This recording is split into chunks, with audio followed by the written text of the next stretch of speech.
ओ छबिला भाई हई केकर बेटी हो?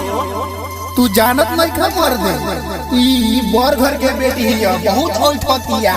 आजे करे की हाल बा त एक भातर में कैसे रही जो नी मरावता जही तही। मुरली भाई से कुछ कहवा दिए।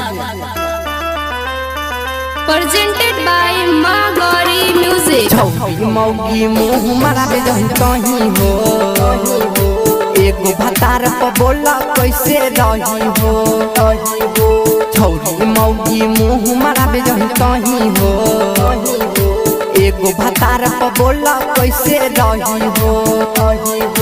रही हो हाँ रही हो कैसे रही हो, नहीं के गलती सोइया से ना कही हो। एगो भतार पर बोला कैसे रही हो।